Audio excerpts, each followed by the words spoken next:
Ladies and gentlemen, good evening. This is Tausif, and I am back with a new live stream. I changed the camera angle a little bit. The camera is now at a much elevated position on my desk, so I don't know if this is a better angle or not. I have to make some changes every now and then to see which is a better camera placement. So this is a few inches elevated. Okay. All right. My friends, I see Gina is here. Hi, Gina. Evelyn is here. Hi, Evelyn. Bill is here. Hello, Bill. And Frank. Frank has just joined. Hello, Frank. Good to see you all, my friends. This is 9:33 p.m. Central Time. So a little earlier than my usual 11 p.m., 11:30 p.m. I'd rather do it sooner than later. Sooner is always better, I think. Because what happens if we do it sooner is our friends in the Eastern time zone, I think it's easier for them to join. Because when I start at 11 p.m., which is midnight in the Eastern time zone, and so it's quite late. But if I start at maybe like 9:30, as I did today, right around 9:30, that's 10:30 for our friends in the Eastern time zone. So it may be a little easier for them to tune in. I think so. I don't know. Different people have different schedules. So we'll see what works. But the reason I did this earlier today is because I'm at home. It's really cold outside. And I just thought, well, why wait until 11? Let's just get it started sooner. And let's see how long the conversation goes. There are quite a few different topics that I need to talk about, which I think are very important. And as always, I would appreciate your opinions on this. So as we move forward, please share your thoughts on these different topics. So Kushi is here. Hi, Kushi. Good to see you. Gavin is here. Hello, Gavin. Crockett is here. Hi, Crockett. And our friend from Waukesha County, Rachel, is also here. So I believe Rachel and Kushi, both being from Wisconsin, you both are freezing like I am here, right? I mean, you know, inside it's not cold, obviously. I got the heat on, but it is freezing, okay? So Rachel knows what I'm talking about. Kushi knows what I'm talking about. Both of them here in Wisconsin. And Kushi, would you want to go out in this temperature? Would you want to go out for a walk? Probably not, right? Rachel, how about you? Probably not. I went outside for a little bit today. Went outside for a little bit, okay? Just 2 quick stops within a few miles. And I had to wear layers. I had to wear my big fat shoes and really not comfortable shoes, you know. No one wants to wear those stuff. I mean, so thick. It's a struggle just to put it on and tie the laces. And just layers and bundles, not comfortable at all. Okay, so our friends in Vegas may be doing better, right? Our friends in Vegas may be doing better. Evelyn, how's the weather? Pearl is here. Hi, Pearl. Good to see you. Good to see you. Let's see. More friends will be joining, I think. Okay, Rachel is saying, I had a doctor's appointment today. Okay, so you had to go out in the cold weather, Rachel. Had to go out in the cold weather. By the way, I think there are questions about our friend Kushi. Kushi's name is Jay. Okay? I just I got so used to calling Kushi because it says Kushi's gone. By the way, I don't know what the name means, but it's actually Jay. Jay is the real name of Kush is gone. Kush is gone, or is it Kush is gone? Okay. That's our friend Jay from La Crosse, Wisconsin. Okay. If you have not been to La Crosse, you need to go to La Crosse if you are visiting Wisconsin. Okay. Beautiful city. You got the Mississippi River right there. It is so beautiful. Amazing place. College town. University of Wisconsin La Crosse is there. So there's a lot of energy, a lot of young people, energetic place, and natural beauty with the river, the Mississippi River. It's really amazing. Okay, Ken Berry joined. Hello, Ken. Longdon family. Longdon family joined. Longdon family is Kara. Hi, Kara. And then our friend, who's here? Who else is here? Did I miss anyone? If I miss anyone, please let me know. I see Pearl is here. I already greeted Pearl. Brian is here. Brian from Arizona. All right, welcome, Brian. So we have Ken Berry. Ken Berry from Idaho. Ken. This is going to be an interesting live stream, and we're going to talk about Idaho. So Ken, please stay, because I know you're from Idaho. And then we have our other friend, Ken, who is from Appleton. I don't see Ken from Appleton here, but I see Ken from Idaho. We're going to be talking about Idaho. It's going to be towards the end of the live stream, so do not go anywhere. Stay here. Stay here, my friends. Crockett is saying potatoes, all right? Crockett is reminding us what Idaho is famous for. Potatoes. We love Idaho potatoes, all right? Idaho potatoes, Wisconsin cheese, and, you know, add all that up. Add a few more items. It's going to be a great meal.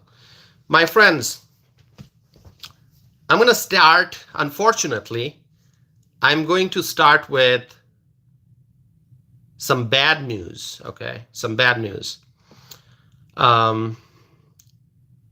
People have died in Kentucky.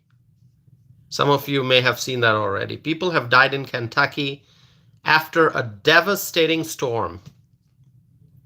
And reportedly, 12 people have died in Kentucky. Very sad. Tragic, 12 people. This is according to the latest report. Will the numbers go up? I don't know. I hope not. But 12 lives lost, according to news reports. Okay, storm, flash flood, all very hazardous. 12 lives lost. That's what we know so far. Reportedly, the storm affected roads in nearly all of Kentucky's counties. State highways have been impacted. Kentucky National Guard is working to help with recovery operations, okay? And obviously we appreciate the National Guard, absolutely, okay? We support the National Guard. So Kentucky National Guard is working to help with recovery operations. Lots of people have been rescued, thankfully. Lots and lots of people have been rescued, okay? So we're very thankful for that. Okay, we want people to be safe. If they are in danger, if they are at risk, they need to be rescued, and that's what Kentucky National Guard is doing, helping with different operations. People have been rescued, and there are reports of power outage in both Kentucky and Alabama. It's not just Kentucky. In Alabama, also power outage. By the way, if you are from Kentucky, please let me know if you're watching from Kentucky or if you're watching from Alabama. Let us know what the situation is where you are. So we welcome you to participate, okay? If you have not participated in the live chat before, please do so. The video is in subscriber only mode, so all you have to do is subscribe and then join the live chat, okay? There's probably a 5-minute wait from the time you subscribe to when you can participate in the live chat, all right? And the reason we keep that 5-minute threshold is because otherwise we have seen what happens. We got a lot of trolls who come here and they say things that are irrelevant, and often very rude stuff, and things that are not remotely connected to the topics of our conversation. So we want to make sure that people who are participating in the live chat are those who genuinely want to contribute towards this conversation. Okay, participate in a meaningful manner. Okay, not just like writing nonsense, but really, which some people do. We have seen people write nonsense. All kinds of nonsense. Very small fraction, not a lot of people, but when they do that, it's very, very disruptive. That's why I have that 5-minute threshold, okay? Because what the trolls do? They don't have patience to wait for 5 minutes. They're not going to do that. That's what we think. So let's continue, my friends. Also, because of severe weather, including snow, rain, and winds, tens of thousands of homes and businesses have lost power in the eastern part of the country. When I say eastern part of the country, we're talking about Pennsylvania, we're talking about New Jersey, we're talking about New York, Connecticut, Virginia, Maryland, the states in the eastern part of the country. Tens of thousands of homes and businesses in Pennsylvania lost power. Tens of thousands in New Jersey, many in New York, thousands in New York, many in Connecticut, many in Virginia, and in Maryland. Okay, people have lost power in their homes and businesses, which is devastating. We are a country, we rely on a stable supply of power. Okay, when your home or your place of business loses power, that can be pretty devastating. Okay, I mean we rely pretty much each and every moment. We rely on electricity. We rely on power. I mean, right now, I've got my laptop right here. I've got my laptop connected to a power source. Okay. Because I don't know how long this live stream is going to be. Is it going to be an hour, 2 hours, 3 hours? I don't know. And my laptop is not that new. I mean, it's not that old either, but it's like I got it in, I think, 2021. So yeah, it's 4 years or so old. So I want to make sure that I don't lose power. My laptop doesn't run out of battery, so I keep it plugged in. I've got the light here, the light that's on. Obviously, right before the live stream, I made sure that my phone is charged, maybe not 100%, but close to. And right before starting this live stream, I made some tea, some hot tea, okay? And I've got an electric stove, and I've got a microwave. And so everything we do every day, we need power. We need power. And when we hear that tens of thousands of homes and businesses in Pennsylvania, tens of thousands in New Jersey, thousands in New York, in Connecticut, Virginia, Maryland, people in their homes and their places of business, they don't have power. It's I don't know, it can be devastating, especially if you have medical equipment for which you need a power source. I don't know. Situation's very bad, my friends, okay? Severe weather. And so what do we have to do? What can we do? We need to pray for all those who have been affected by severe weather, okay? And as I told you, tragedy in Kentucky, 12 people have died. 12 lives lost in Kentucky because of severe weather. Corina just joined. Corina joined from Massachusetts, but I know every time I say Massachusetts, Corina likes to say Magachusetts. So Corina, before you could say that, I said it. Massachusetts. All right. Still a very blue state, Corina, but I like your optimism, and hopefully we're going to change Massachusetts and truly make it Massachusetts. That'll be great, Corina. Thank you for being here. James is here. Hello, James. Good to see you. All right. And there are others who are joining. Sliding of your name. Sliding has joined. And who else? Who did I miss? Ains. Who's Ains? Okay, Ains is writing something. Ains has used a word which is not a welcome word here, and I don't know who Ains was referring to. So what I'll do is, until and unless I find out what Ains is trying to do, I'm going to disregard this individual. Okay, my friends, let's pray for all those. Let's pray for all those who have been affected by severe weather. All those who have been affected by severe weather in Kentucky, in Alabama, in Pennsylvania, in New Jersey, in New York, in Connecticut, in Virginia, in Maryland, anywhere.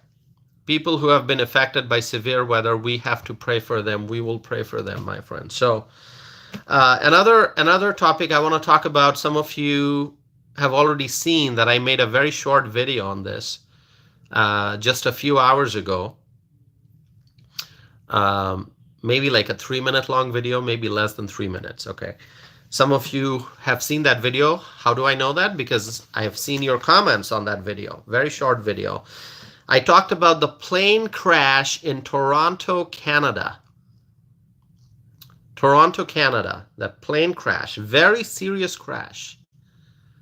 Very, very serious crash that took place in Toronto, Canada.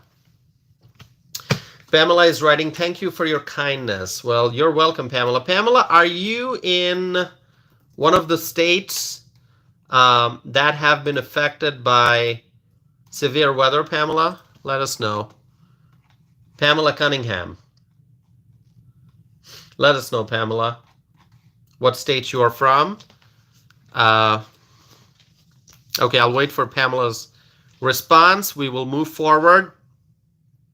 Very serious crash that took place in Toronto, Canada.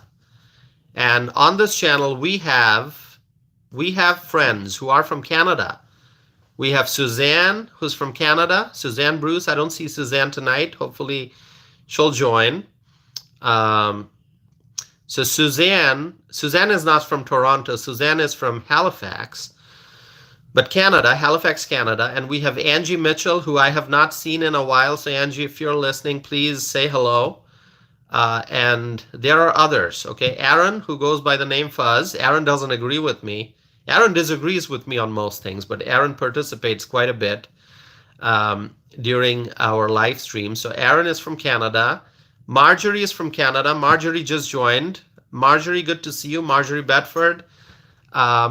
So we have friends in Canada, and so it's very sad to hear about a very serious plane crash that took place in Canada, in Toronto.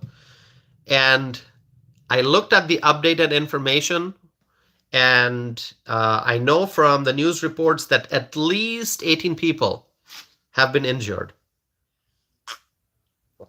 At least 18. It was a Delta jet. It was a Delta jet. The plane crashed at Toronto Pearson Airport. The plane had departed from Minneapolis, Minnesota. The plane was carrying 80 people, 80. The plane crash took place in the afternoon.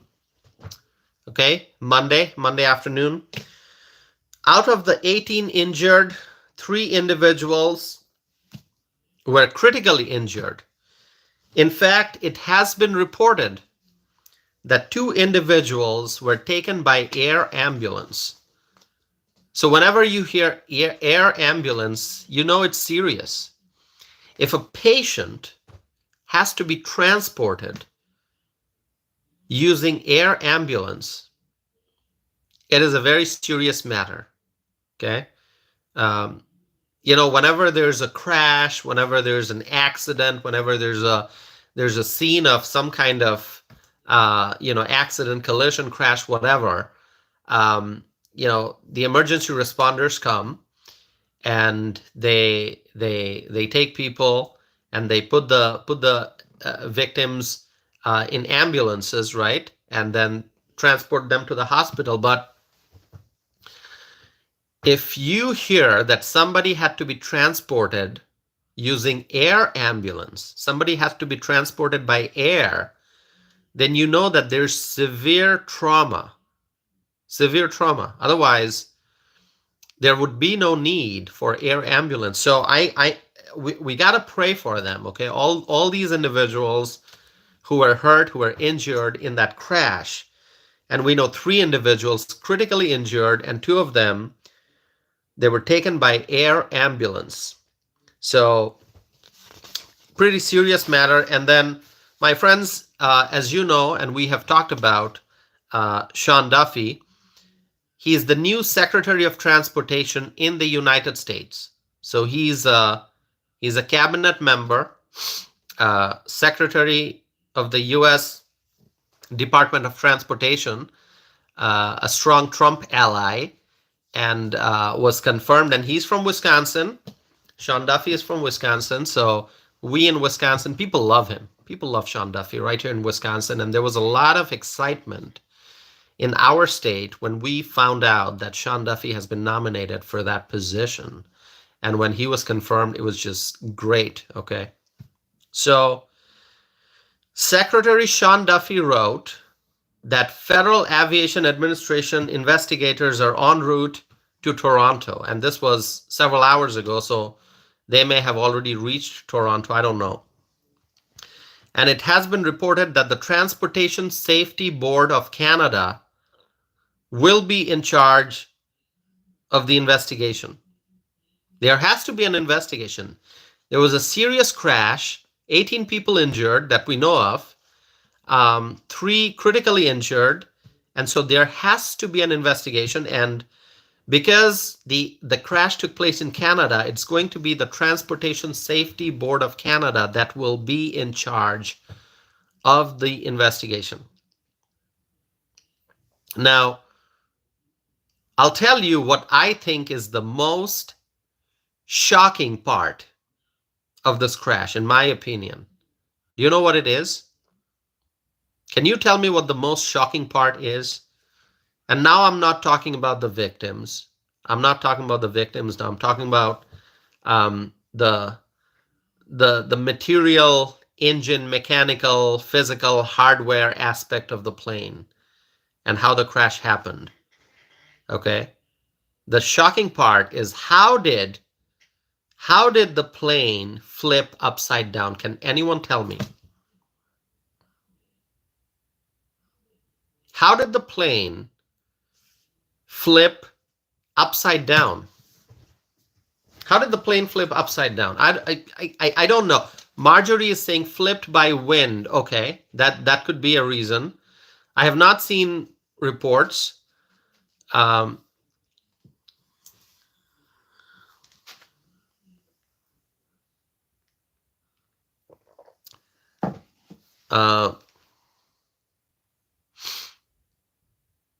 Scene is here. Hello, Scene.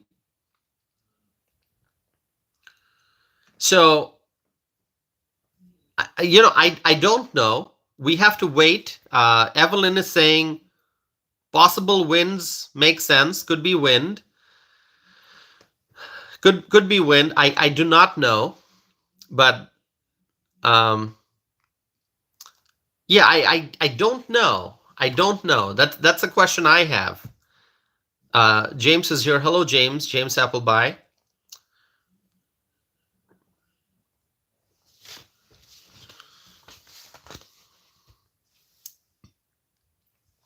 So we have to wait for more information. But this is what I find very shocking. And I don't know if it's the wind or if it was like slippery or what happened, or I don't know. But a plane crashing and it's upside down. It's upside down. I don't know. I don't understand this. I'm not going to pretend that I understand it. No, because I don't. I don't understand this. If there are aviation experts out there who may be watching this video, if you have a theory, or if you understand what happened, or if you kind of know what happened, you're able to make a guess, please let me know. Okay, either during the live stream or afterwards during replay. If there are aviation experts who are watching this, who can explain to me, how did that crash? How did that plane, the Delta jet, how did it flip upside down? Okay, I have no idea. Suzanne just joined. Hi, Suzanne. Good to see you, Suzanne. Thank you for joining. Yeah.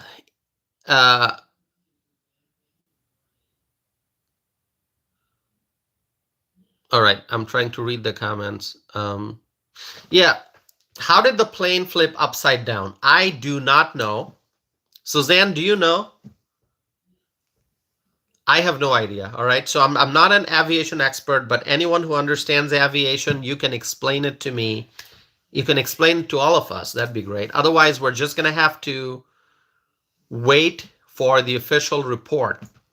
And as I said, this investigation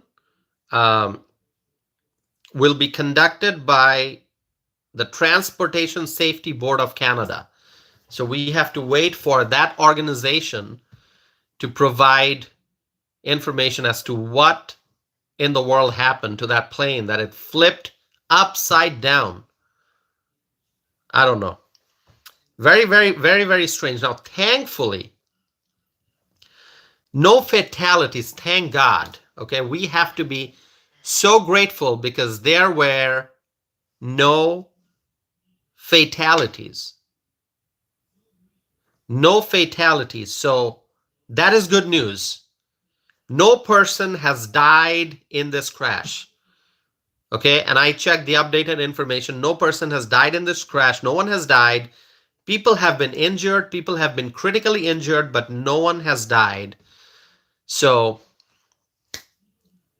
it's a serious crash, and a lot of people are hurt. We pray for them, but at the same time, we're thankful that everyone's alive. We are thankful that everyone is alive. No one has died. Chris is here. Hi, Chris. Cynthia is here. Hi, Cynthia.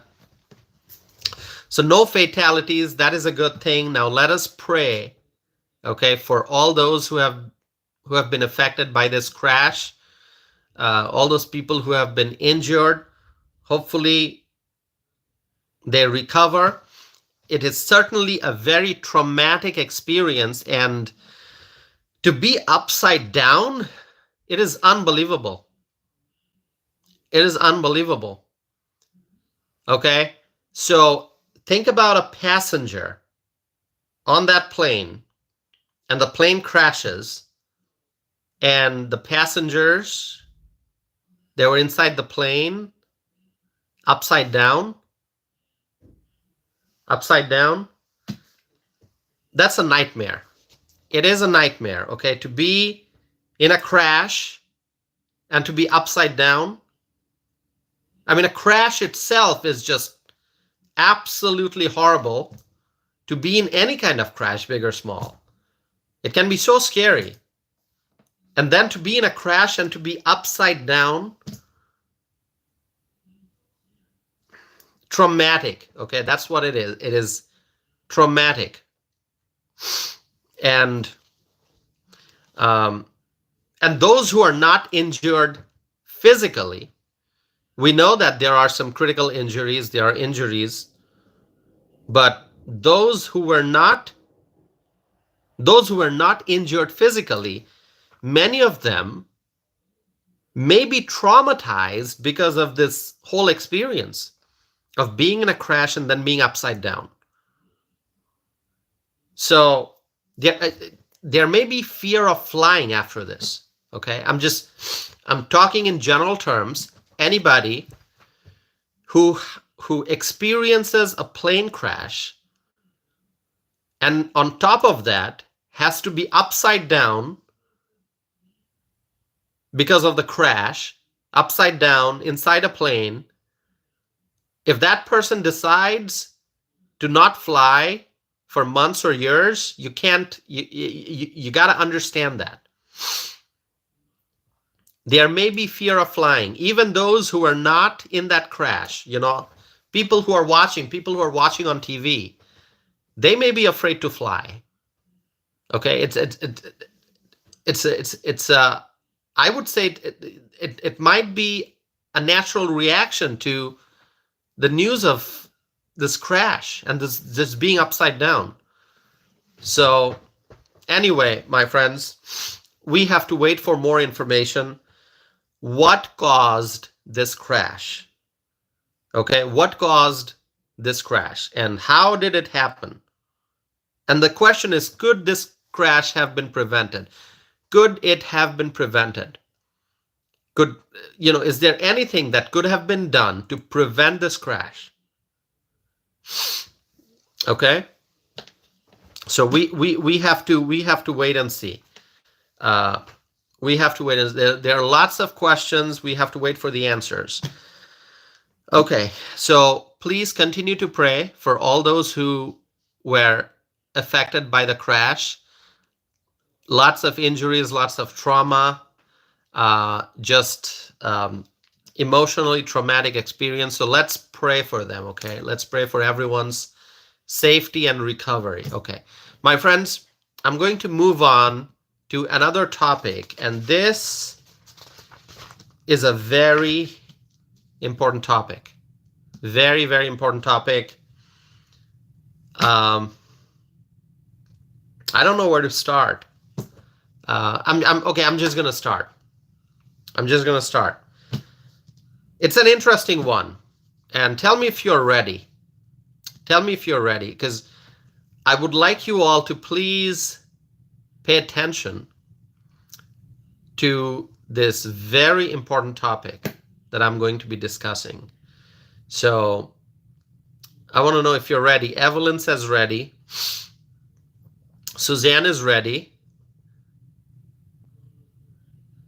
Crockett is ready. Crockett, good to see. Crockett's ready. Suzanne's ready. Evelyn's ready. Julie is ready. Scene is ready. Everyone's ready. Okay. Did you know that there's a new candidate for governor in California? Swaggy is here. Hi, Swaggy. See, such amazing timing. Swaggy just joined right on time. As I start talking about California, here's our friend Swaggy. It's almost like Swaggy knew, like this is the perfect moment to join the live chat. All right?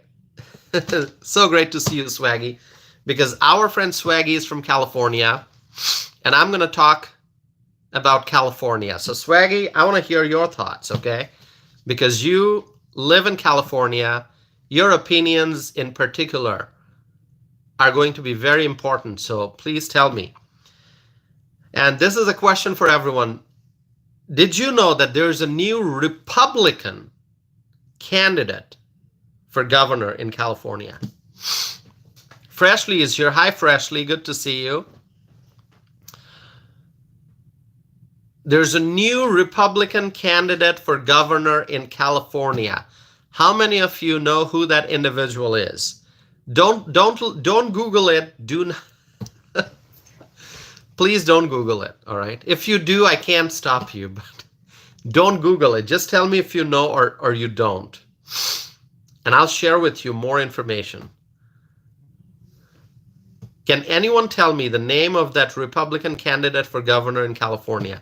Simon is saying Arnold Schwarzenegger. Oh my God, Simon. No, it's a great guess, but it's not correct. It is not correct. Okay, not Arnold. Not Arnold. Rachel saying, is it a woman? It's not a woman. By the way, this is a Republican candidate for governor, not a Democrat. A Republican candidate for governor. Okay, I'm going to give you the news. But before that, let's do a quick recap. Evelyn's got the name. Evelyn's got the name right there. Evelyn's got the name. Evelyn knows who it is. But before I get into that part of the conversation, let me give you a quick overview of what's going on in California. So there are multiple candidates running for governor in California. Kay Cooper, good to see you. Bree, good to see you. All our friends are joining. Kay Cooper from Texas, Bree from Michigan. Thanks for being here. There are multiple candidates running for governor in California. Democrats, because Gavin Newsom cannot run for a third term due to term limit. So let's talk about the Democrat candidates first. And I apologize if I mispronounce any of these names, okay? Bailey is here. Hi, Bailey. Good to see you. Antonio Villaraigosa. Is that the name? Antonio Villaraigosa. Swaggy, correct me if I'm wrong, okay? Antonio Villaraigosa. I may be pronouncing that last name incorrectly. I don't know. He is the former mayor of Los Angeles. So he used to be a mayor. He used to be the mayor of Los Angeles once upon a time. Antonio Villaraigosa, he has decided to run for governor as a Democrat. He's a Democrat, okay? Then there's Toni Atkins. Toni Atkins, she's the, hold on, Toni Atkins. Give me 1 second. I gotta look something up. So Toni Atkins is the former Speaker of the California State Assembly. Toni Atkins, female. Former Speaker of the California State Assembly, and now she is running for governor. So you got a former mayor, you got a former speaker running for governor, and then you have Eleni Kounalakis. Once again, my friends, if I'm mispronouncing the name, I apologize. Okay, and Eleni Kounalakis. I think that's how it's pronounced. I should have checked. I did not. Eleni Kounalakis. She is the current Lieutenant Governor of California. So you got Governor Gavin Newsom. Oh, Ken from Appleton just joined. Hello, Ken. Ken, so good to see you. So we got our friend Ken Berry from Idaho. We got our friend Ken from Appleton. So we got Wisconsinites here. We got Ken from Appleton. We got Rachel from Waukesha. We got Kushi, who's our friend Jay from La Crosse. And I'm sure there will be others who will be joining. So Eleni Kounalakis is the current Lieutenant Governor of California. So you got Gavin Newsom as the governor, and you got Eleni Kounalakis as the Lieutenant Governor right now. And Eleni Kounalakis wants a promotion. She's the Lieutenant Governor right now, but she wants a promotion. She wants to be the Governor of California, which is why she's running for that office. And then you have Tony Thurmond. Tony Thurmond, he is the California State Superintendent of Public Instruction. Tony Thurmond, and he's running for governor. So you got, oh, then there's one more. Oh, sorry, I thought the list is complete, but it's not, okay? The list keeps growing. Oh my God. The list is getting so long. All right. Betty Yee. The last name is Y-E-E. I think it's pronounced Yee. Betty Yee. Okay. Betty Yee is the former state controller in California. Betty Yee. So you got, I just mentioned 5 names. You got Antonio Villaraigosa, former mayor of Los Angeles. You got Tony Atkins, former Speaker of the California State Assembly. You got Eleni Kounalakis, current Lieutenant Governor of California. Then you got Tony Thurmond, California State Superintendent of Public Instruction. And then you got Betty Yee. She's the former state controller in California. Okay. So these are all individuals on the Democrat Party side. So they're running as Democrats, okay? By the way, what is the other name for the Democrat Party? What is the other name for Democrat Party? Party of no common sense or party of nonsense, right? Democrat Party, party of no common sense. We, the Republicans, we are the party of common sense. The Democrats are the party of no common sense, or you can say party of nonsense. Yeah, party of socialism. You got some Democrats, they love democratic socialism, right? I mean, we've heard all that stuff, right? All that nonsense. How some Democrats out there, those far left individuals, they say, oh, Democrat socialism. Yeah, then you got Bernie Sanders, right? Socialism, you love socialism. Vermont, Bernie Sanders, Vermont, loves socialism. Anyway, we're not going to go in that direction because, we got to stay focused. We're talking about California. We don't want to travel to Vermont now, do we? Are we going to talk about Bernie Sanders? Probably not, right? That's Vermont. That's on the other side of the country. We're going to focus on California. We'll talk about Vermont some other day. 5 Democrat candidates for governor of California that I just mentioned. I'm not going to go into the details when I talk about these candidates, okay? So if any of you, if you're thinking toss, if you just mentioned a bunch of names and you mentioned their current position, former position, like former mayor, former speaker, former this, former that. But tell us more. Tell us more about these individuals, who they are, their history, and their career trajectory, when they got involved in politics, how they got involved in politics, what did they do, what are their accomplishments, what are their failures. If you ask me all those questions, my friends, let me tell you, I haven't done that research, okay? All I want to do is just give you some very basic information about some Democrats who are running for governor in California. But if you want to go find their biographies online, if you wish to learn more about each and every one of these individuals, Antonio Villaraigosa, Tony Atkins, Eleni Kounalakis, Tony Thurmond, Betty Yee, you can go and read more about these individuals online. I'm sure there are lots of news articles out there that will give you the profiles of all these people and why they are running, so on and so forth, right? So you can go read that. I'm not going to provide that information here because I haven't done that research. One Texas Miner is here. Good to see you. Our friend Ron from Texas. Dana is here. Hello, Dana. Dana, you want to stay here. Okay, I told this to Ken Berry earlier. Ken Berry from Idaho. I said, Ken Berry, you got to stay here. I'm going to talk about Idaho.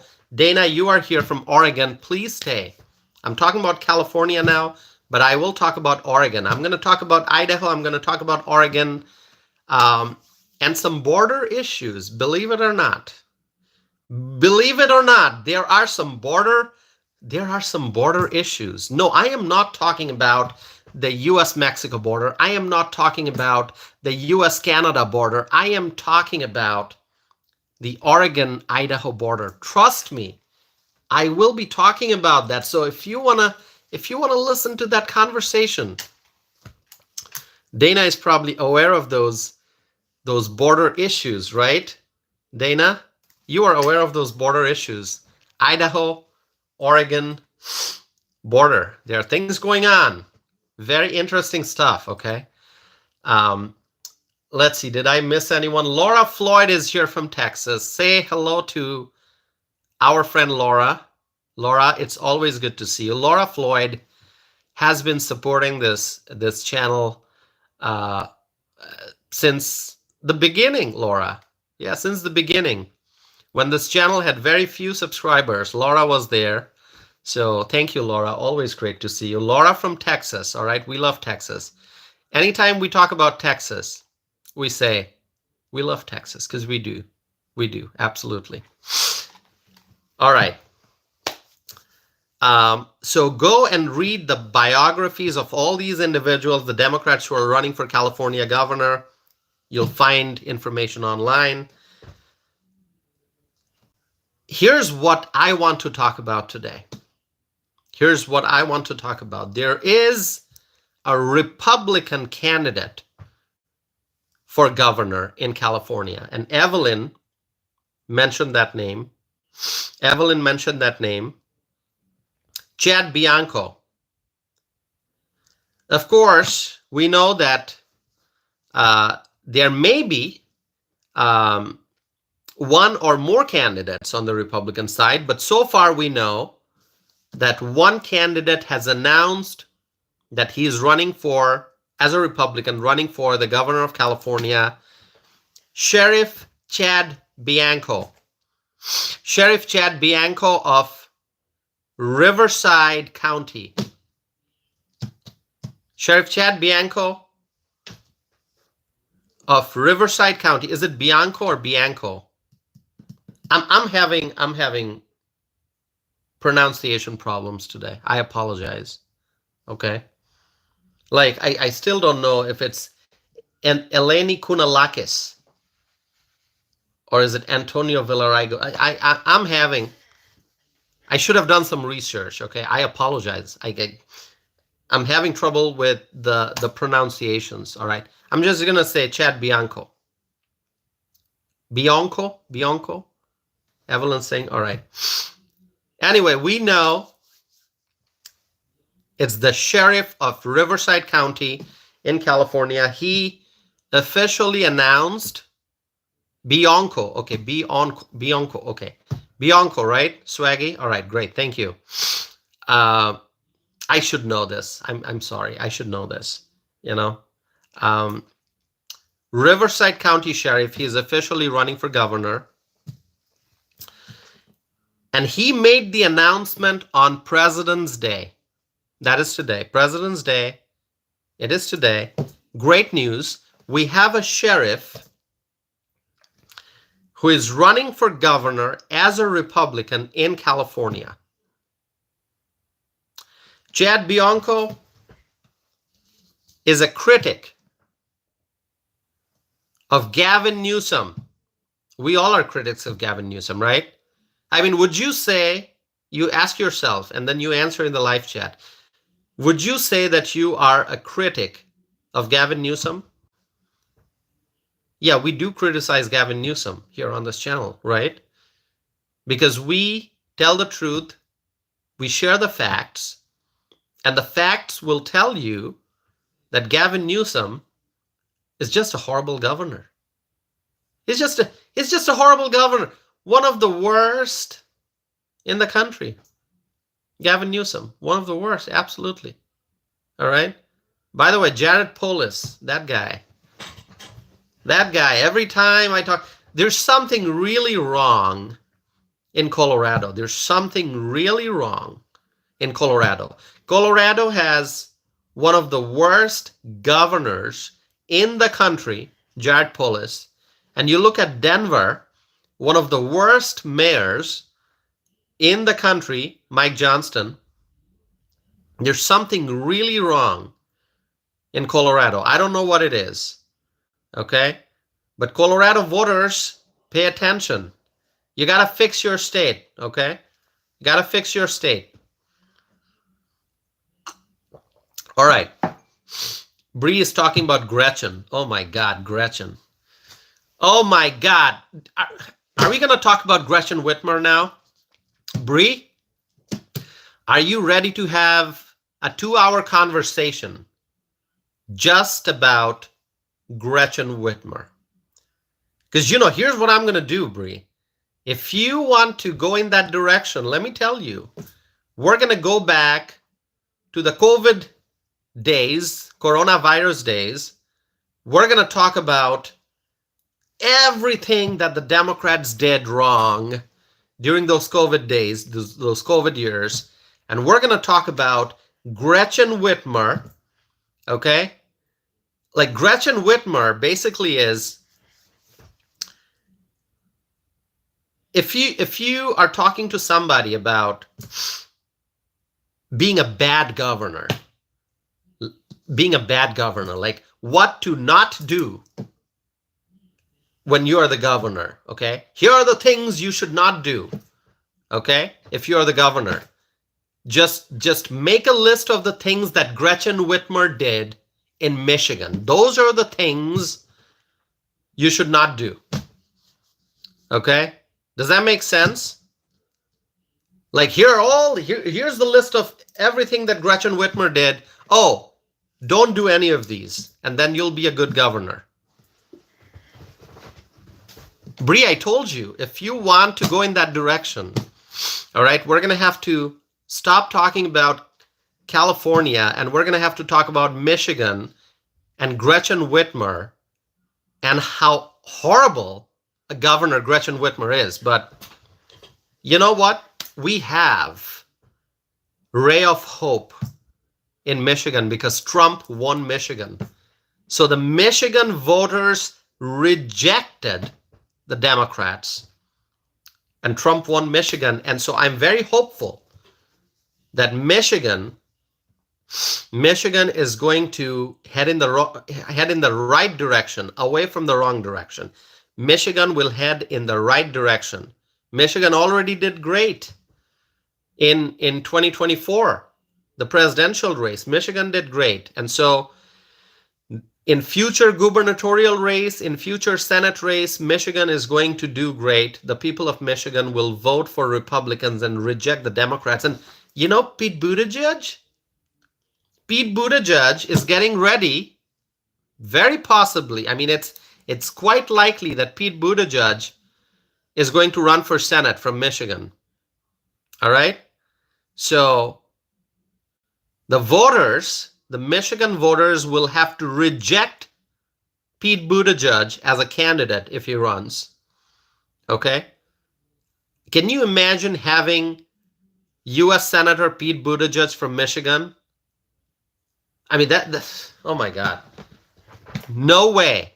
So if Pete Buttigieg runs for Senate, the Michigan voters will have to reject Pete Buttigieg. Okay? Reject Pete Buttigieg if he runs for Senate or whatever he runs for. Some people thought he's going to run for governor. For a while it seemed he's going to run for governor, but then I think he's going to run for Senate. That's what it seems. Anyway, Bree, as I told you, it's going to be a 2-hour-long conversation just on Michigan and Gretchen Whitmer. So we're not going to go in that direction today. Maybe in the future, near future. Okay, Bree, thank you so much. Let's come back to California, okay?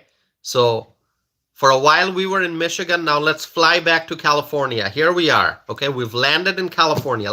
Now let's talk about California again. Chad Bianco is a critic of Gavin Newsom, and we all are critics of Gavin Newsom because he's such a horrible governor. And Chad Bianco seems to be a very vocal and outspoken individual, which is great. Being a sheriff, he's quite certainly going to be tough on crime, which is what we need. We need leaders who are tough on crime. Michelle, good to see you, Michelle. Thank you so much, Michelle. Michelle from Florida is here. Everyone say hello to Michelle.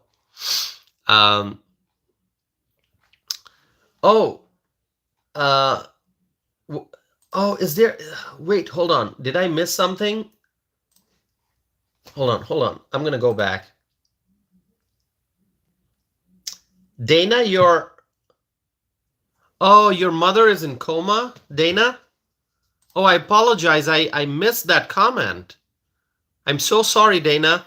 Um, we will all pray for Dana's mother who is in coma.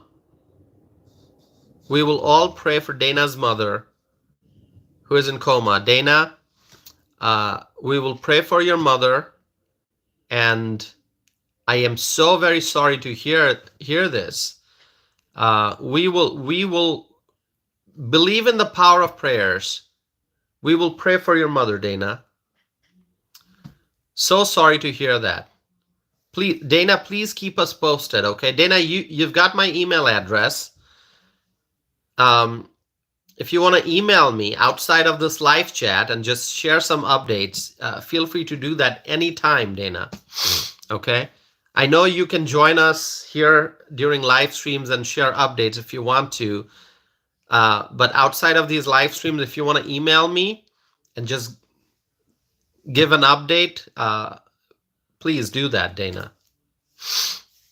All right? We are going to pray for Dana's mother who is in coma.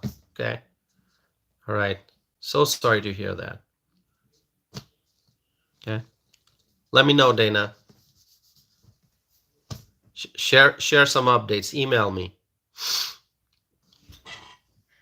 Okay, Kay Cooper is writing about her big sister who is in a lot of pain and has kidney issues. Kay Cooper, so sorry to hear that. See, friends, this is life.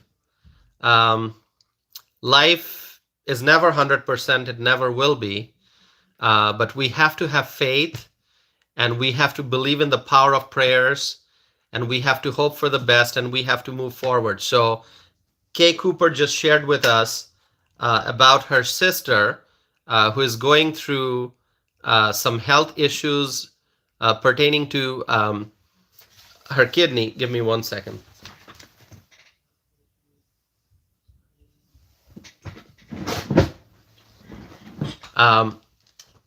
Pertaining to her kidney. So it's a kidney-related illness, as I understand. So we will also pray for Kay Cooper's sister. We will pray for Dana's mother. We will pray for Kay Cooper's sister. Okay? Everyone, please, collectively, we all pray, and we believe that the power of prayers, the power of all our prayers, will have a positive impact. Okay? All right.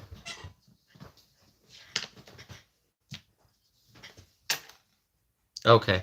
So, Kay, please, as I told Dana, Kay, please keep us posted. Okay? And you can email me, Kay. All right. So difficult. People go through a lot in life. Either it's health issue, or it's something related to finance or work or relationships or something, right? There are challenges in people's lives, but we have to pray for each other, and we have to hope for the best, and we have to continue being strong and moving forward. That's what we will do. Okay, Bailey is here. Hi, Bailey. All right, thank you. So Dana and Kay, I hope you'll write to me and share some updates, okay? And we are praying for both Dana and Dana's mother and Kay's sister. Okay. All right, so I'm going to go back to the discussion, but we will continue our prayers. So Sheriff Bianco running as a Republican for the governor of California, being a sheriff, as I said, quite certainly he is going to be tough on crime. And I'm going to share with you some words from the sheriff, okay? He said that he is running for governor because, and these are his words, he said, Our beautiful state, which I absolutely love, is heading down the wrong track and has been for years. Everyone knows it except those sitting in the Sacramento echo chamber. For decades, the party in complete control of our state government has tried the same failed ideas and implemented the same failed policies. So these are words from Sheriff Chad Bianco, and from his words, I understand the following. So I'll tell you what I understand from the words that he said. I understand that Sheriff Bianco wants to be an agent of change. He wants to be somebody who goes to Sacramento as the governor and makes big, bold, and positive changes. Okay? Somebody who wants to bring about change in California, move away from the failed policies of the past, and head towards a better future for everyone, every American in California. So not just minor changes here and there, but major changes. So Chad Bianco, certainly he wants to make big changes in California policymaking. And California politics has been dominated by Democrats for many years. Mr. P is here. Mr. P, good to see you. Right,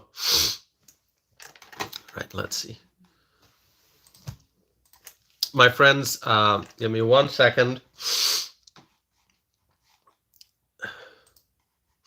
You can tell I still have some nasal congestion, and this cold weather is not helping. So much of cold, it is not helping. It's just, need some warm weather. All right, okay. So California politics has been dominated by Democrats for many years. The last Republican governor in California was Arnold Schwarzenegger, and he was the governor from 2003 to 2011, so it was a long time ago. By the way, when I visited California, it was Arnold Schwarzenegger who was the governor, because he was there from 2003 to 2011, and I went to California in 2007. So when I visited California many years ago, it was Arnold Schwarzenegger as the governor there. And so now, after a major 2024 general election, the excitement is building up for the midterm election, 2026, November.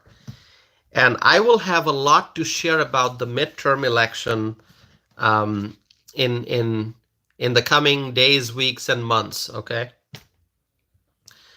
2026 November, that's the midterm election, and we are not going to wait until 2026 to start talking about the 2026 election, okay? My goal will be to track the developments in the political world as we head towards 2026.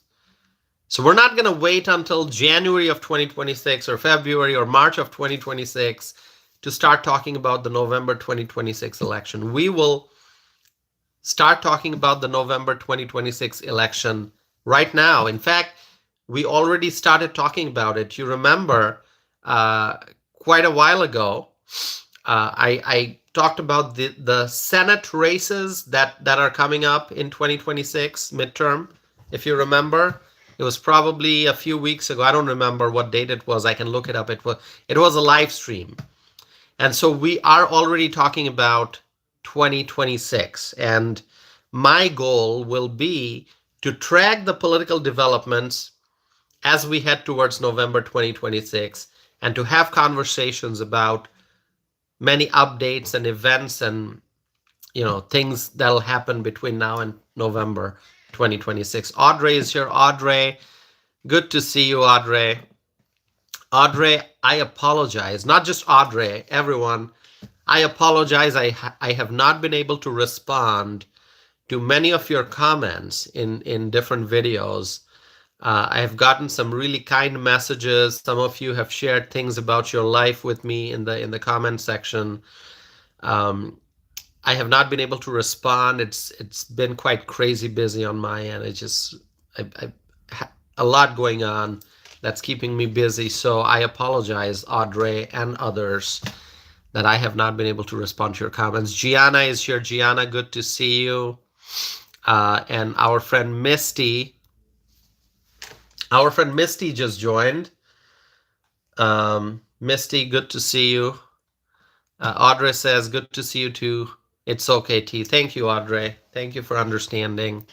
But please know, Audrey, that I have read your comment. And I must tell you, Audrey, I really appreciate you sharing about your life, okay, on this channel. And I know others have done that too.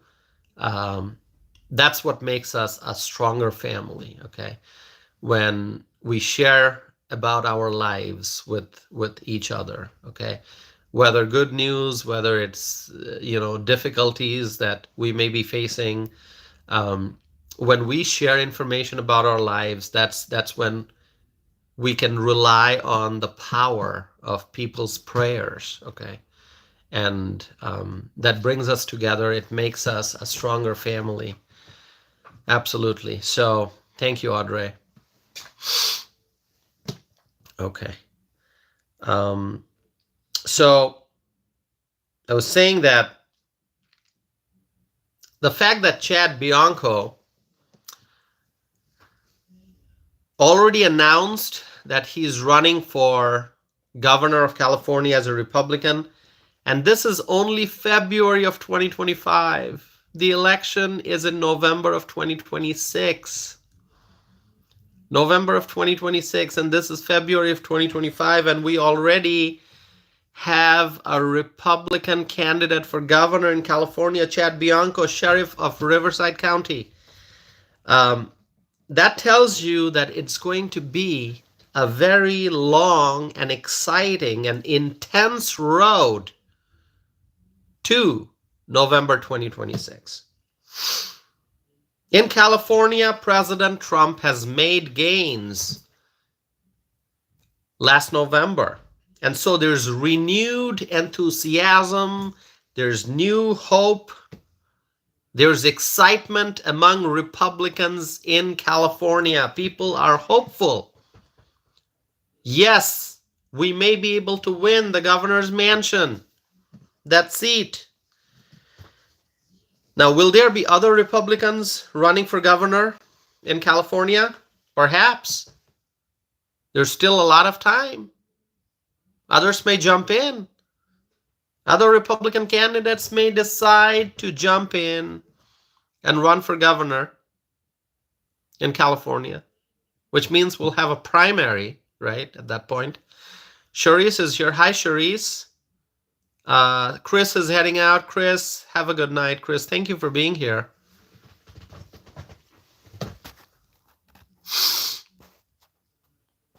Okay, let's see. All right. There may be other Republicans who jump into the race and decide to run for governor in California. Competition is a good thing. And with that, our friend Gerlina is here. Gerlina, so good to see you. So tonight, in particular, I'm drawing the attention of Dana, Ken Berry, and Gerlina. You know why? Because Ken Berry is from Idaho. Dana is from Oregon. Gerlina is from Oregon. And we will talk about Oregon and Idaho very soon. It's coming. So Gerlina, thank you for being here. But we're still talking about California, so let's conclude this one. Will there be other Republican candidates running for governor in California? Perhaps. And competition is a good thing. However, in the case of California, I would say that if the Republicans can unite and support one particular candidate in the process and invest time and energy to help that candidate gain momentum in the race for the governor's office in California, then that would increase our chances of victory. So unity earlier on in the process. Helena is here. Hi, Helena. Because if there are multiple candidates who decide to run as Republicans for governor, if there's an intense primary, that can divide people. Okay? Competition is good, but in such a difficult state like California, having multiple candidates and they're competing against each other while being in the same party, competition is good, but it may scatter resources. You know, because you've got a set of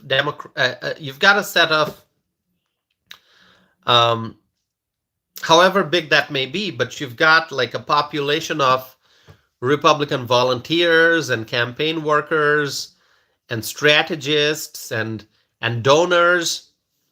So if you've got, let's say, 4 Republicans running for California governor, and they are trying to fight for the same resources, going to the same donors, asking for money, and then the donors will have to decide, okay, who should I support? So that kind of scatters the resources. So if we can find one strong candidate, whether it's Sheriff Bianco or somebody else, and the party unites and supports that one candidate, then there's a better chance of victory in California, because California is going to be a tough one. It is going to be a tough one to win. I think we understand that. It would still be, I mean, if no one else runs and it's Sheriff Chad Bianco, he's the only one, and all Republicans are supporting him, it will still be very tough to win that governor's race in very, very blue California. But nothing is impossible. And as I said, it was in this current millennium, right? Isn't that interesting? I mean, I think most of us, we were born in the last millennium, and we entered the new millennium, right? See how I use that term? I didn't say decade or century, whatever. I said millennium. So it was in this current millennium that we had a Republican governor in California, Arnold Schwarzenegger. Although some might say, oh, Arnold's case is different. Someone might say, oh, Tausif, you know, you're talking about Arnold, Republican governor in California, but Arnold's case is different. He's a Hollywood star, so it's an entirely different matter. But I'd say think positive and be hopeful. We may be able to win the governor's seat in California. It may happen. It's going to be tough, but it may happen. Okay, Gerlina is writing, Tausif, I've been watching and listening even when I can't comment. Thank you so much, Gerlina. Appreciate it.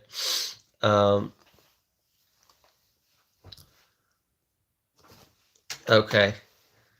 So yeah, there's a lot going on in the world, a lot going on in the country. Gerlina, thank you for staying connected, and even when you can't comment, we appreciate that you're watching and listening. Thank you. All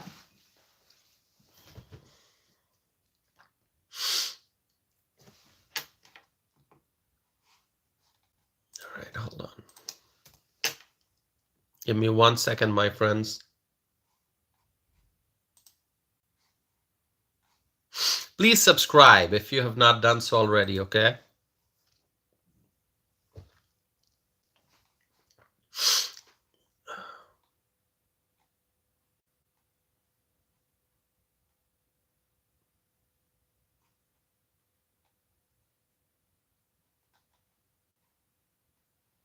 Okay. All right.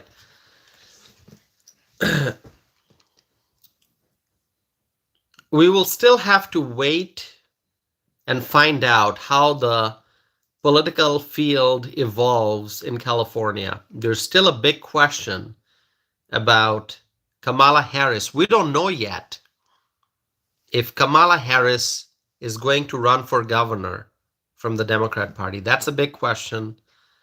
We don't know that. Some people say she will, some people say she won't. Here's an important point that I want to mention about Sheriff Chad Bianco. He's a supporter of Donald Trump, strong supporter of Donald Trump, President Trump. And I don't want to speculate, but it is quite possible that President Trump may get involved in helping the Republican candidate in the race for the governor's office in California. Now, whether it's Sheriff Chad Bianco or it's somebody else, we don't know if there's going to be a primary. But whoever the eventual GOP gubernatorial candidate is, that person may get endorsement and help from President Trump. Or President Trump may give an endorsement even before the GOP primary, if there is one.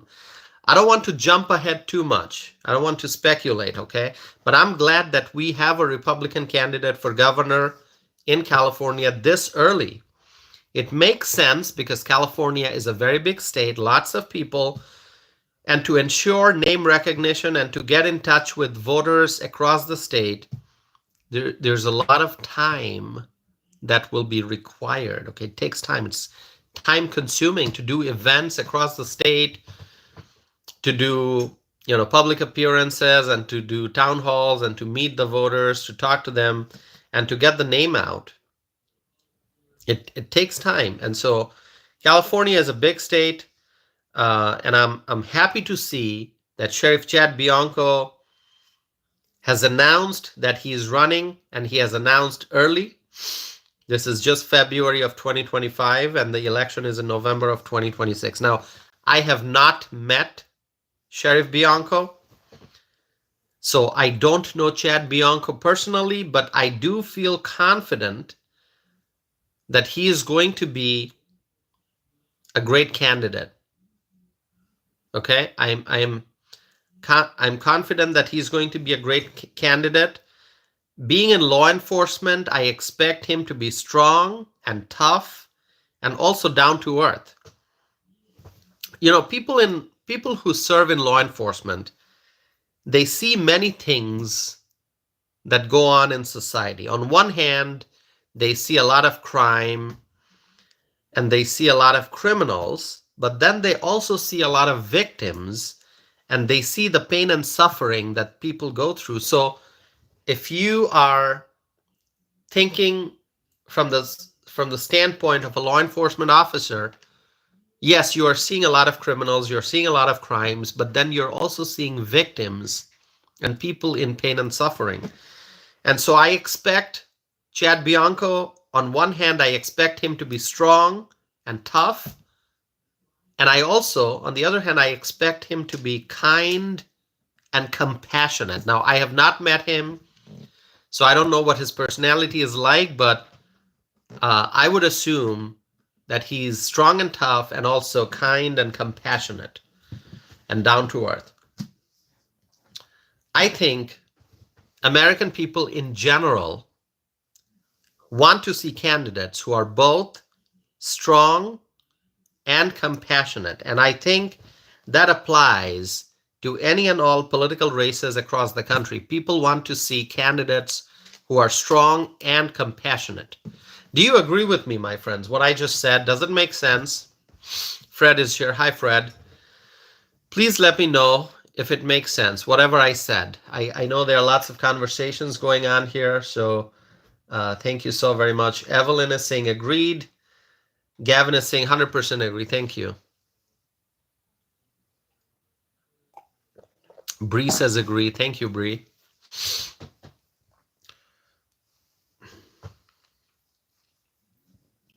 People want candidates who are strong, candidates who have the strength to fight for what is right, and candidates who will fight because they are driven by the compassion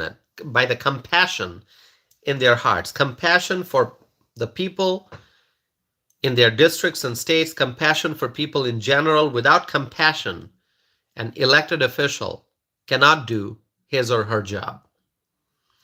So I was optimistic before the November 2024 general election, and see, our optimism, we were right. Great results in the November 2024 election, and I am optimistic going forward. I am very, very optimistic going forward. I'm having a great feeling about California. Okay? Once again, there's no guarantee of victory. There's no guarantee. And California is still a very blue state, so it's going to be tough. It's going to be tough for a Republican candidate, but I am optimistic and I am hopeful. So let's see what happens going forward. Now, there's another topic I want to talk about, and this is what we have all been waiting for, in a way, I think, because I kind of built up the suspense, right? I said, Dana, don't go anywhere. We're going to talk about Oregon. I said, Gerlina, we're going to talk about Oregon. I said, Ken Berry, we're going to talk about Idaho, so stay here, don't go. Are you all here? Ken and Dana and Gerlina, are you all here? It's okay if you're not, if there are other things going on and you have to step away. I get it. But I want to see if our friends are here still. Ken Berry is here. Ken, thank you. Ken Berry is here. Who else is here? Gerlina is here. Dana, are you here? Dana is here. Dana says, I'm always here till the end. Thank you, Dana. Thank you so much. Okay. Very interesting matter here. There's something called the Greater Idaho Movement. Who knows about it? AC is here. Hi, AC. AC is saying, Tosif, I'm here but working and listening. Thank you, AC. Everyone, say hello to our friend AC Cruz from Arizona. Such a wonderful member of our family. We always appreciate AC Cruz and, you know, her participation in the conversation. AC, hope you're doing well. Thank you. All right. Greater Idaho Movement. Who knows about it? Who knows about the Greater Idaho Movement?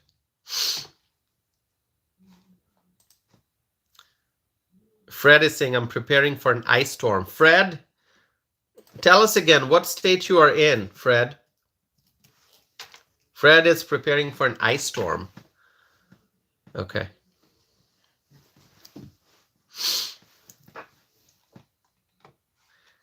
All right, so the Greater Idaho Movement.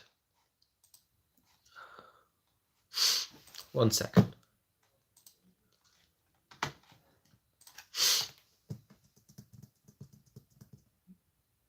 Okay, so the Greater Idaho Movement, it's an effort to shift 13 counties from Oregon to Idaho.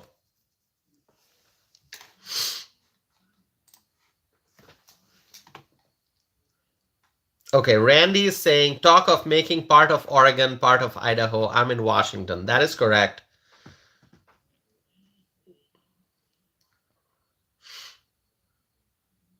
That is correct. So the Greater Idaho Movement, it's an effort, and I think the number is 13. It's an effort to shift 13 Oregon counties to Idaho. Okay? There are conservative areas in Oregon.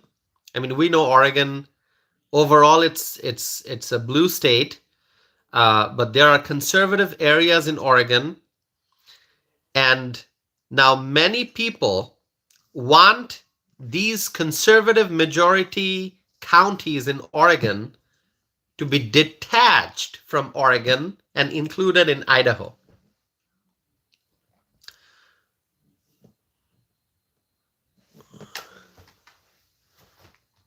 Give me 1 second here.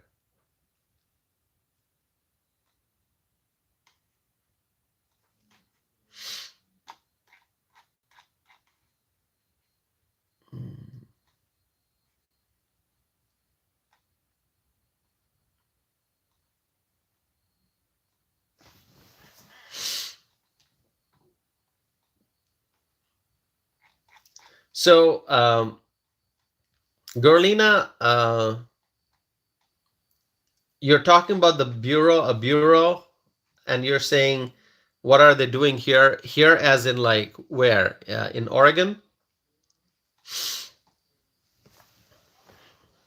Khalil is asking, no polls today. No polls today, Khalil. No polls today. Bree is asking, is this a joke? Toss it. It's not a joke. It is not a joke. There is actually a movement, Bree. There's an active effort, and it has been going on for a while. There's an active effort to shift 13 Oregon counties.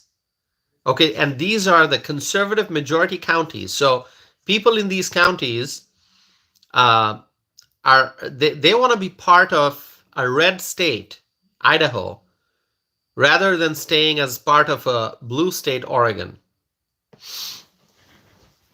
So the Greater Idaho Movement.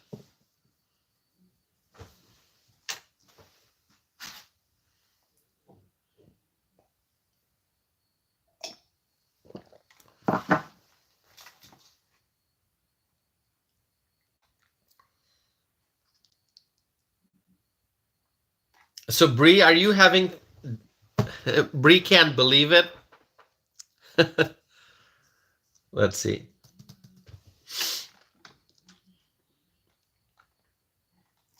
Bree, are you just like surprised at this Greater Idaho Movement?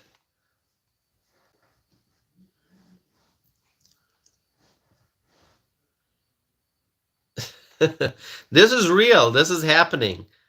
I haven't done a very thorough research on this yet, but I have an understanding of what the overall, like, what's actually going on. Not in details, not the details of all the actions that are taking place, but just an overall understanding of what's going on.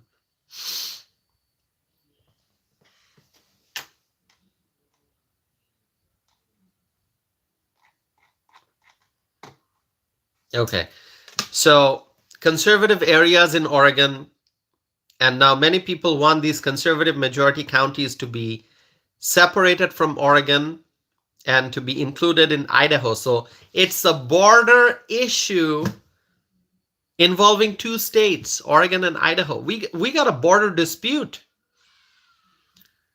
So Dana, what do we do about it? Ken, what should happen? So Dana and Ken and Gerlina,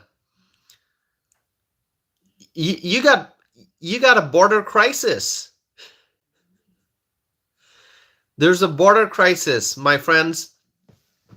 Who could have guessed that instead of talking about the US-Mexico border and the US-Canada border, we will be talking about a border crisis between Oregon and Idaho. But it is real. It is real. We got all kinds of border issues here.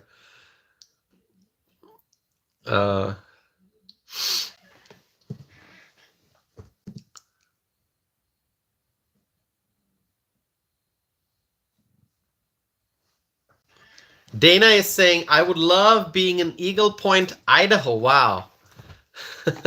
So Dana, is your county in that list of counties? that are in the Greater Idaho movement. What county are you in? Okay, so Dana, you are in Jackson County, right? Jackson? I just looked it up.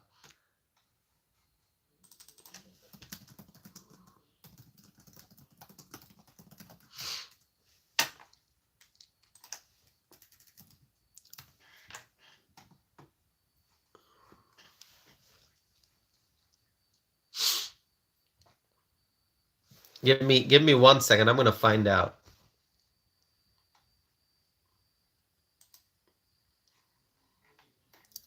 I'm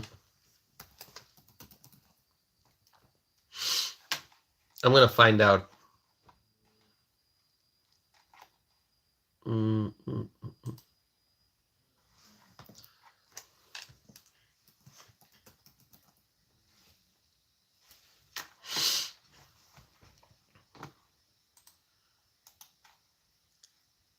Give me one. And if you want to do some research and find out, let me know.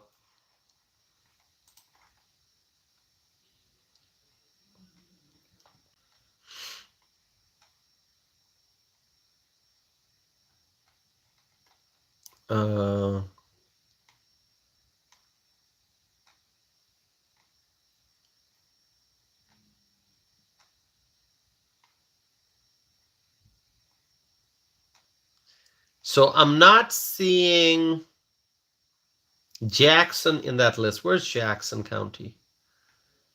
Let's see.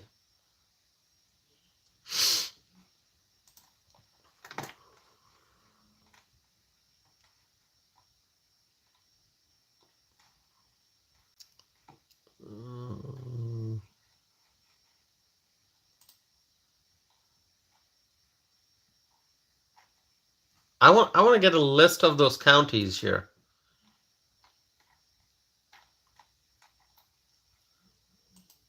Give me 1 second.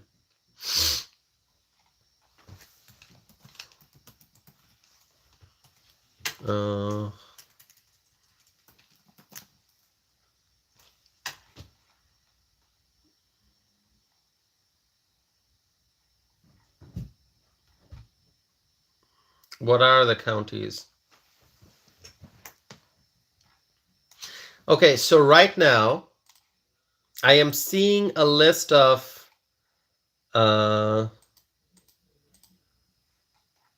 okay, I'm seeing so Dana,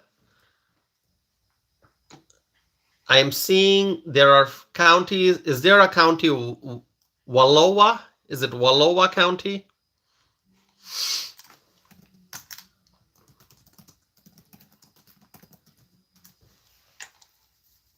I'm going to have to look up a county map in Oregon. Let's see.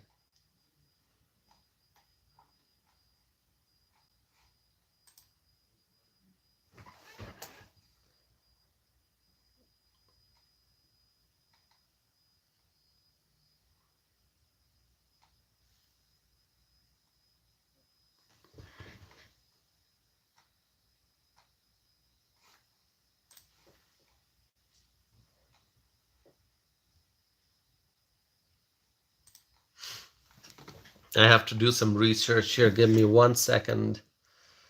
I'm looking for Jackson County. So Jackson.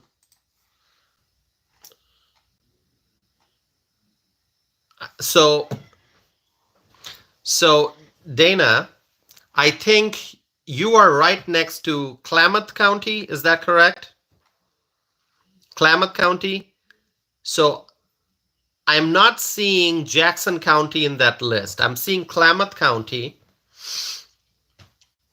And I'm seeing Lake County, which is probably east.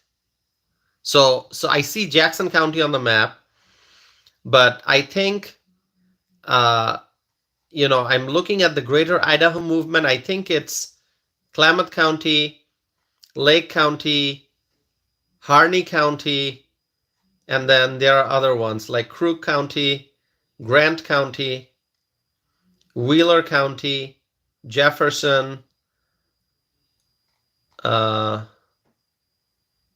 Baker, Wallowa, and Union.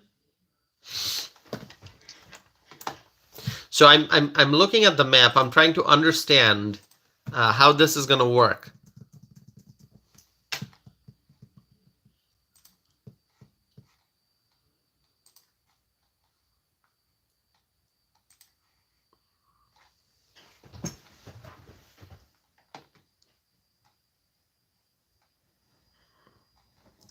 Suzanne, thank you for such a kind comment. Suzanne wrote, Tossif makes the world better. Thank you, Suzanne. Okay, Michelle is saying Tossif missed his compliment. What did I miss? I saw Suzanne wrote something so beautiful. And now you're saying he got it. Thank you so much. Thank you so much, everyone. Thank you, everyone.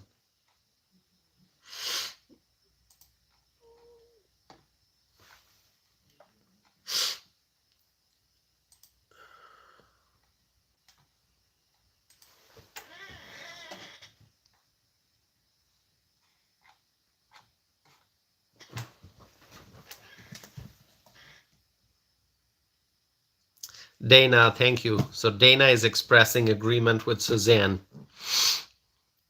Thank you all. You know, I get the energy to do this because of each and every one of you. And I've said that so many times, and I'll say it a million times more. I get the energy to do this because of each and every one of you, all your love, all your support, and the encouragement that I get from all of you. So here we are, and we are growing. We are getting very close to 13,000. We are getting very close to 13,000 subscribers, and we are not there yet because the last few days our subscriber growth has been somewhat slow. I don't know if it's because of all the power outages, all the bad weather, all the cold, the storm, and the snow. I don't know, that has an impact, but we'll get there.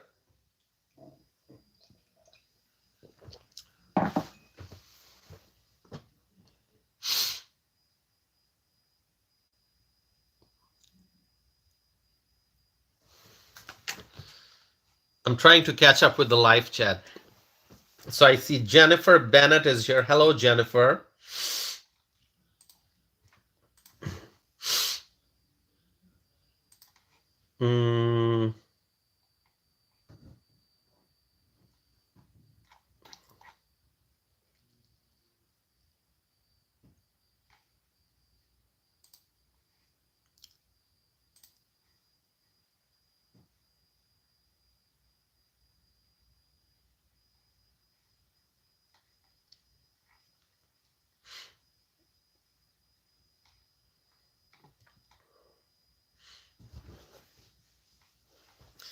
Okay, so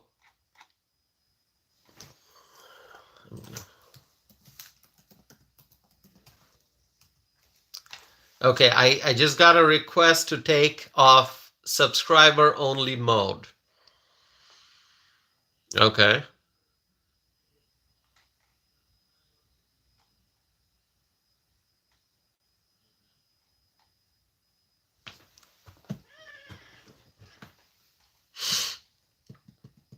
Now, should I take off the subscriber only mode?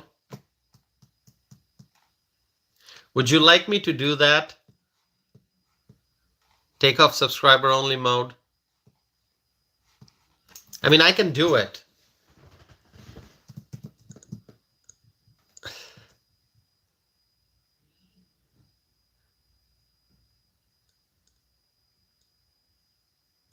Okay. I mean, we're almost towards the end of the conversation in terms of the topics. I mean, we will still continue the conversation, but the number of topics I wanted to discuss we're at the end of that. So Okay, let's just take it off. Let's just take it off. Okay. All right, we'll do it.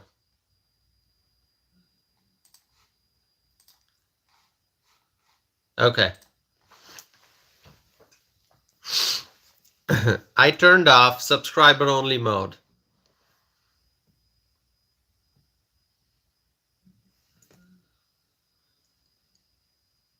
Okay, now let's wait and see. When the subscriber only mode is off, will there be new people? Fuzz says, let the games begin. Let the games begin. All right, Fuzz.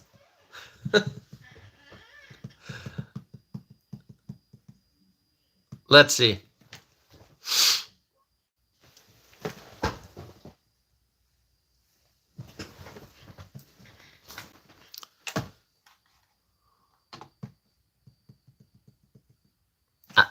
I'm not seeing a flood of trolls. I'm not seeing that yet.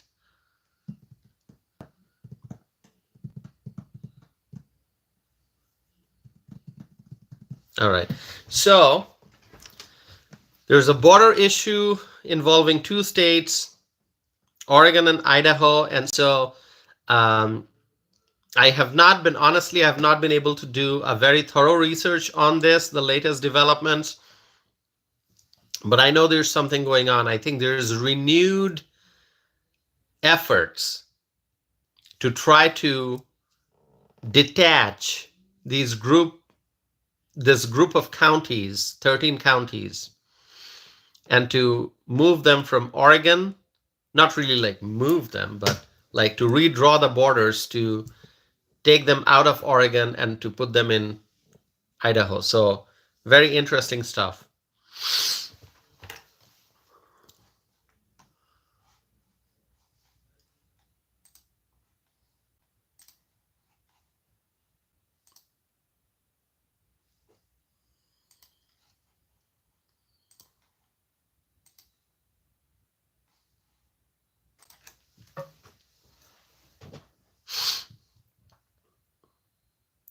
Oh, Michelle says hat. Popular demand. There you go, Michelle. Michelle says hat, and here it is.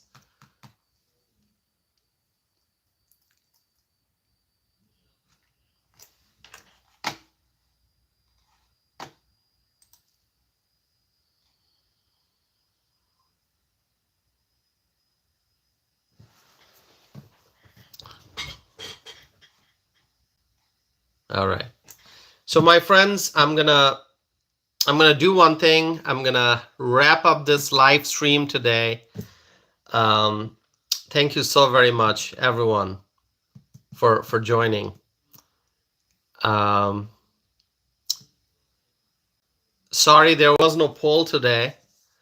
I will do a poll next time. And Audrey says, "Oh no, Audrey doesn't want me to leave." I will actually, to be honest with you, I'll give you the honest reason. I've got ongoing nasal issues. Okay, I don't want to bring it up every time, but it's hard because of this weather. I need slightly better weather, so my nasal congestion is just. I need to go get another cup of tea, and today actually I made tea with honey. Tea with honey and black tea with honey and milk. So yeah, so this whole nasal issue, it's just difficult. It's hard to deal with this. Okay. All right. We need spring. Okay. We need spring, my friends.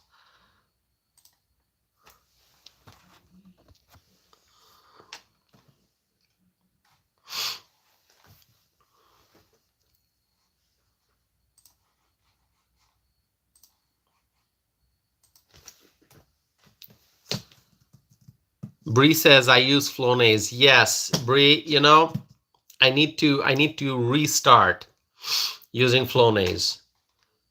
I have it. I just need to be back on a routine, so I'm using it every time.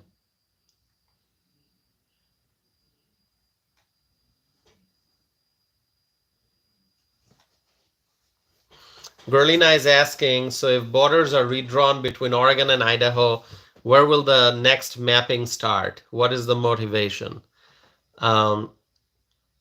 Great question. I mean, Gerlina, are you raising the question that if there's a um, this might become a trend if this happens between Oregon and Idaho, that it might become a trend, and other parts in other states also we may see such redrawing?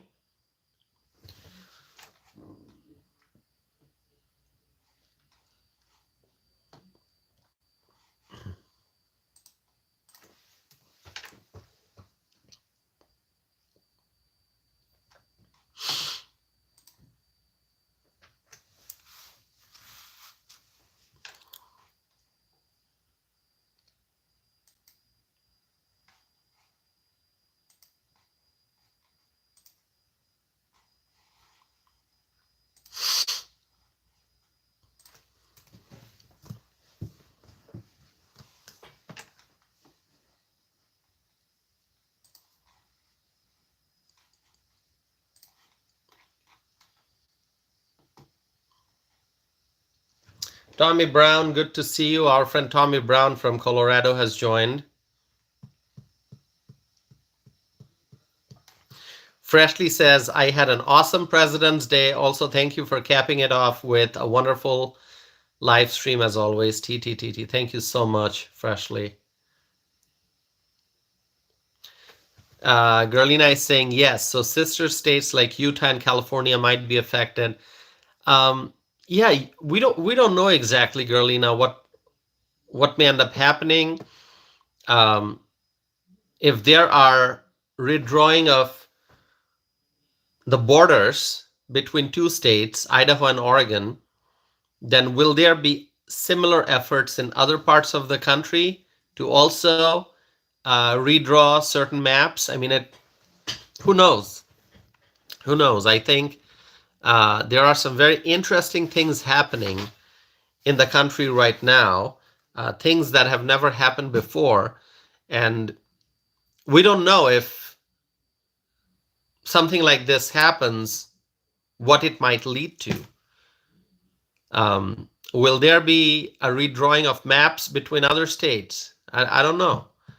I mean, we know that there are parts of Illinois, for example, that are very, very red. But then you got like a big city like Chicago, which has a lot of votes, and that is highly, highly blue. So if you live in a red county in Illinois, it's a red county, but then overall, when you look at the state, it's a blue state. So will some red counties from Illinois say, hey, we don't want to be a part of Illinois, we want to be part of, Indiana or something? I don't know. By the way, let me look at the Illinois map. Illinois election map. Yeah, I mean, you look at the Illinois election map, so much of red, so much of red. So some of these red areas might say, in Illinois, some of these red areas might say, hey, we're gonna merge with Indiana or Kentucky or some other like Missouri, right? Could happen.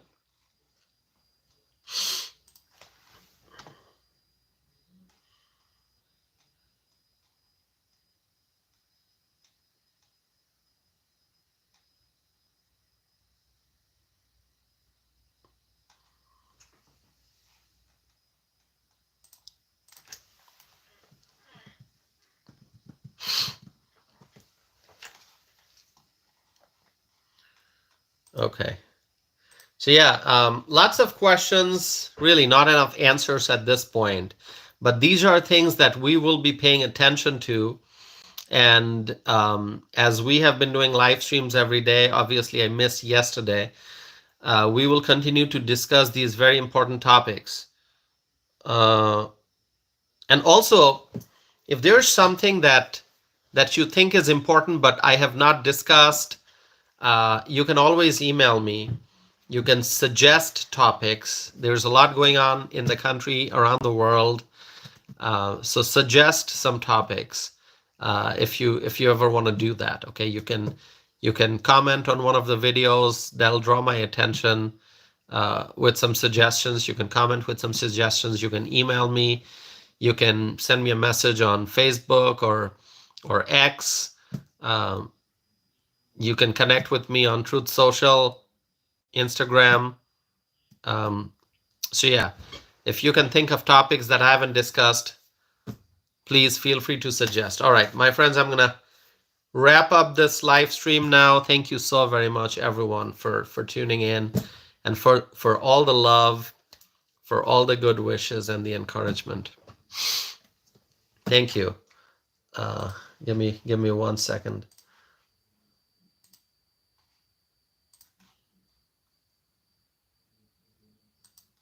Okay. All right, my friends, may God bless you all. May God bless our president, Donald Trump. May God bless the Trump administration. May God bless the United States of America. May God bless our U.S. allies, and may God bless freedom-loving people all over the world. Thank you so very much. We're close to 2 hours, not quite. I hope you all have a wonderful night, and I will be back with more videos and more live streams and more shorts videos. So please, and also when I publish podcast episodes, please check those out and like and share. Okay, I would appreciate that. Please support this channel. Like and share. And if you are new, please subscribe. Thank you, my friends. Have a wonderful night, and I will be back again very soon.